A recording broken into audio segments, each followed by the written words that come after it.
ભારતીય લોકશાહીના ઇતિહાસ માટે આજનો દિવસ મહત્વપૂર્ણ. પ્રધાનમંત્રી નરેન્દ્ર મોદી બન્યા સતત લાંબા ગાળા સુધી દેશનું નેતૃત્વ કરનારા ચૂંટાયેલા પ્રધાનમંત્રી. પંડિત જવાહરલાલ નહેરુનો તોડ્યો રેકોર્ડ. પીએમ તરીકે નરેન્દ્ર મોદીનો આજે 4399મો દિવસ.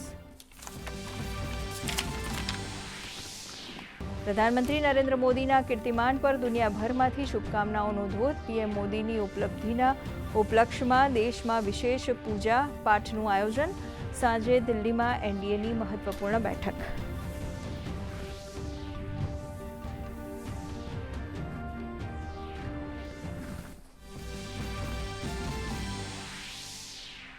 મુખ્યમંત્રી ભૂપેન્દ્ર પટેલે ગુજરાતીઓ વતી પ્રધાનમંત્રી નરેન્દ્ર મોદીને પત્ર લખીને પાઠવ્યા અભિનંદન. કહ્યું, મજબૂત, આત્મનિર્ભર અને વૈશ્વિક સ્તરે આદર્શ ભારતનું નિર્માણ કરવા 4399 દિવસ. તો નાયબ મુખ્યમંત્રી હર્ષ સંઘવીએ કહ્યું, પીએમ મોદી જનજનના અતૂટ વિશ્વાસનું પ્રતીક.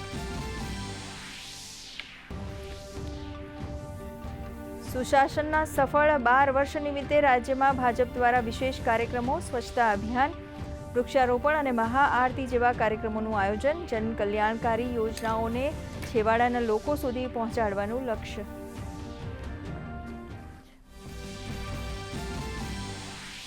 પ્રધાનમંત્રીના સુશાસનના 12 વર્ષ પૂર્ણ થતાં અમદાવાદને કેન્દ્રની ભેટ. કેન્દ્રીય મંત્રીમંડળે અમદાવાદમાં મેટ્રોના ફેઝ 2A ને આપી મંજૂરી. કોટેશ્વરથી એરપોર્ટ સુધીના 6 કિલોમીટરના રૂટ પર હશે 5 સ્ટેશન.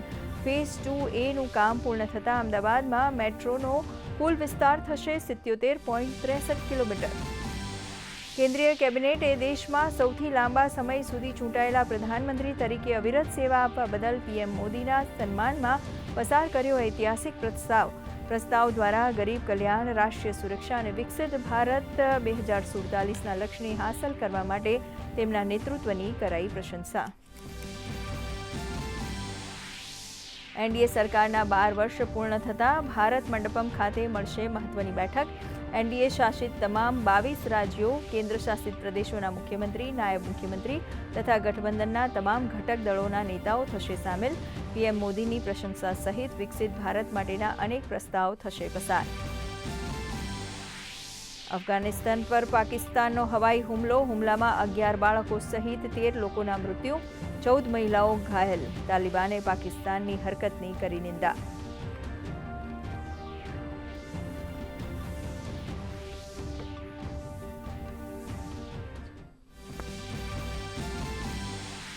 વેસ્ટર્ન ડિસ્ટર્બન્સને કારણે રાજ્યમાં આગામી 7 દિવસ સામાન્ય વરસાદની આગાહી. 10 થી 16 જૂન સુધી સૌરાષ્ટ્ર અને દક્ષિણ ગુજરાતમાં વરસાદની વકી. તો વલસાડના ઉમરગામમાં ભારે પવન સાથે વરસાદ.